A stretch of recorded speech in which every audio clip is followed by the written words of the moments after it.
through the titles and I was like, this one sounds interesting. Okay. Red, other yellow. You got this. Are you Okay. recording? Yeah, it's recording. Alright. It's been recording for like 2 minutes. Okay. Alright, guys. Bitcoin. You may have heard of Bitcoin, you may have not. Bitcoin is one of the many cryptocurrencies in the world of crypto. I mentioned Bitcoin because it is the largest cryptocurrency and it was the first one ever made. Hello, my name is Michelangelo Porter, and I plan to tell you guys how cryptocurrency works, where it originated from, and how we can use it in our world. So cryptocurrency is a digital currency in our world that is in the cloud of the internet. It is used from users. They send and receive cryptocurrency through blockchains. Bitcoin, created in 2009 by an anonymous programmer, a group of them, is the first cryptocurrency ever made.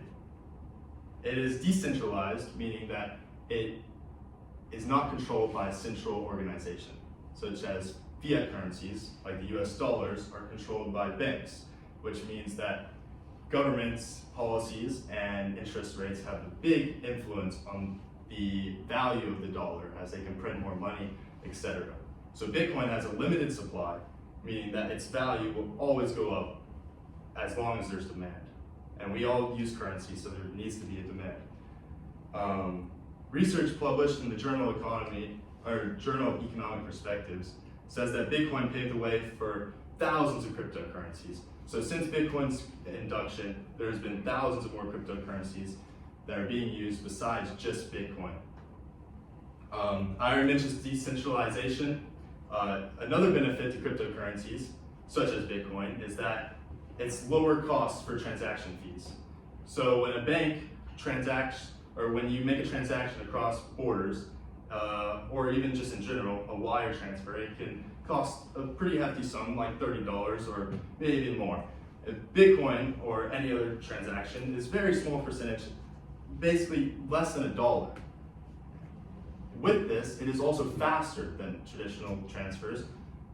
It can take weeks for your wire transfer, or usually a couple days. Bitcoin is instantaneous. It takes 10 minutes as it goes to the internet, and it's all in the cloud. A study in the Review of Financial Studies said that cryptocurrencies are increasingly being used for international use, which means that this is being incorporated already, and get in before it's too late. Blockchains are the system between the senders and receivers of cryptocurrency. So blocks are the wallets. So one block is linked by a chain to another block, and hence the name blockchains.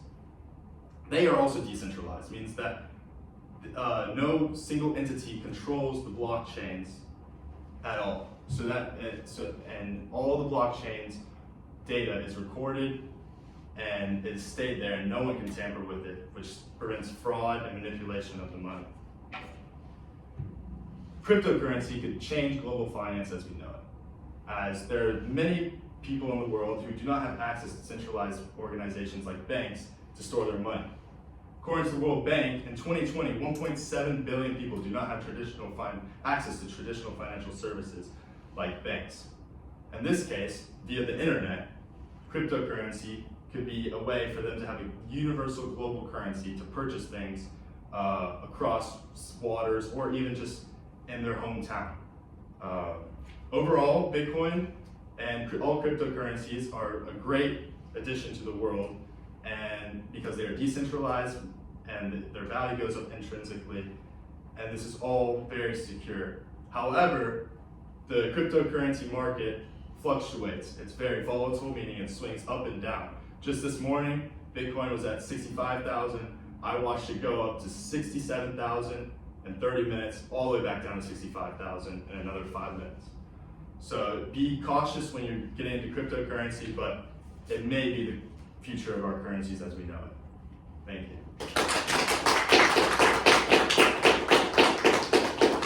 Okay, want to take that? Hello? Okay. How about you?